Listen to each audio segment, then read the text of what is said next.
Hi అందరికీ. ఈరోజు episode అయితే చాలా ఇంట్రెస్టింగ్‌గా అండ్ చాలా ఫన్నీగా కూడా ఉంది.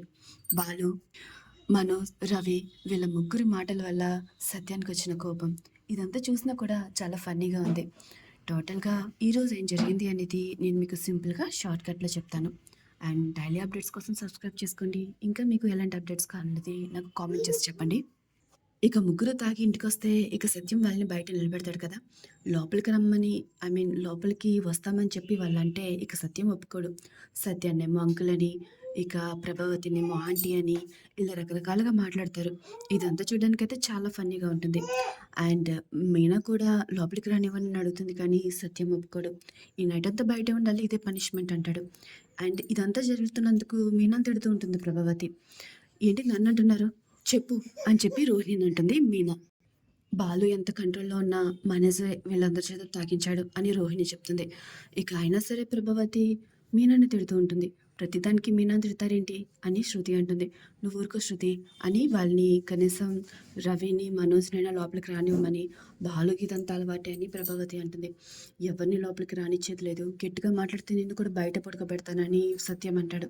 ఇక ముగ్గురు కోడల్ని కూడా లోపలికి రమ్మంటాడు. మొత్తం అందరూ కూడా లోపలికి వెళ్ళిపోతారు.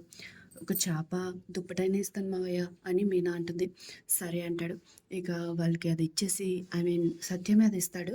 ఇక ఎవరి గదిలోకి వెళ్ళి వాళ్ళు పడుకుంటారు. కాకపోతే మీనా నిద్రపోదు. కూర్చొని ఉంటుంది. అలాగే రోహిణి కూడా పడుకోదు. ఎందుకంటే తనకి ఫోన్ కావాలి కదా! సో, ఇదే మంచి ఛాన్స్ అనుకుంటుంది. అండ్ మీనా ఏమో కుర్చీలో కూర్చొనే ఉంటుంది. కాసేపటికి వాళ్ళు దుప్పటి కింద వేసుకొని చాప కప్పుకొని పడుకుంటారు. అండ్ కాసేపయ్యాక ఇక బాలుకి స్పృహొస్తుంది. తను ఎక్కిళ్ళొస్తున్నాయి వాటర్ ఇమ్మంటాడు. మీనా వాటర్ ఇస్తుంది. ఇక బాలు లోపలికి రాడు. మీనా బయటికి వెళ్ళదు. వాళ్ళు గుమ్మం దగ్గర కూర్చొని మాట్లాడుకుంటూ ఉంటారు. నాకు అలవాటు కాబట్టి తొందరగా దిగిపోయింది. వాళ్ళకి అలవాట్లేదు కదా!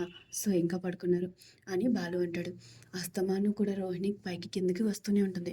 సో, ఏదైనా ఛాన్స్ దొరుకుతుందేమో ఫోన్ తీసుకుందామని. బట్ వాళ్ళు మాత్రం మాట్లాడుకుంటూ ఉండడం చూసి పైకి వెళ్ళిపోతుంది. ఇంతలో విద్య ఫోన్ చేస్తుంది. "ఫోన్ తీసుకున్నావా" అని. లేదని బాలు మీనా మాట్లాడుకుంటున్నారని, తీసుకోవడం కుదరట్లేదని చెప్తుంది. ఇక విజయ ఏమో వాళ్ళిద్దరిని పొగుడుతూ ఉంటుంది. వాళ్ళిద్దరిది మంచి జంట కదా! మాట్లాడుకుంటూ ఉంటే చూడ్డానికి చాలా బావుంటుంది అని విద్య అంటుంది. అసలేంటి నాకిదంతా? ఓ పక్క ఫోన్ దొరకట్లేదంటే అని గసురుకొని రోహిణి ఫోన్ పెట్టేస్తుంది. అండ్ ఇలాగే తెల్లారుతుంది. మీనా ఏమో బయటికెళ్ళకుండా అలాగే చూస్తూ ఉంటుంది. ఇంతలో శృతి, రోహిణి వస్తారు. "తలుపు తీయలేదా?" అని అడుగుతూ ఉంటారు. "మావయ్య వచ్చి చెప్పే వరకు తలుపు తీయొద్దన్నారు" అని మీనా అంటుంది. ఇంతలో సత్యం వచ్చి డోర్ ఓపెన్ చేయమంటాడు. ఇక ముగ్గురు కూడా లోపలికొస్తారు.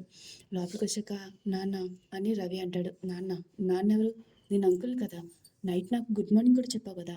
ఇంతవరకు బాలు ఒక్కడే తాగడు. మిగిలిన ఇద్దరు కొడుకులు బావుంటారనుకున్నాను. ఇప్పుడు ముగ్గురు ఇలాగే తయారయ్యారు" అని సత్యం తిడతాడు.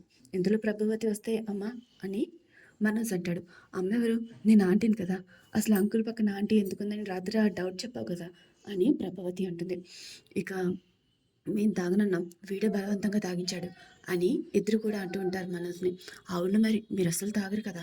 అయినా ఇలా జరిగినందుకు నాకు మంచి జరిగింది నాన్న. ఇదిగో అగ్రిమెంట్" అని పేపర్ చూపిస్తాడు. కానీ ఆ టైంలోనే ముగ్గురికి ఒక విషయం గుర్తొస్తుంది.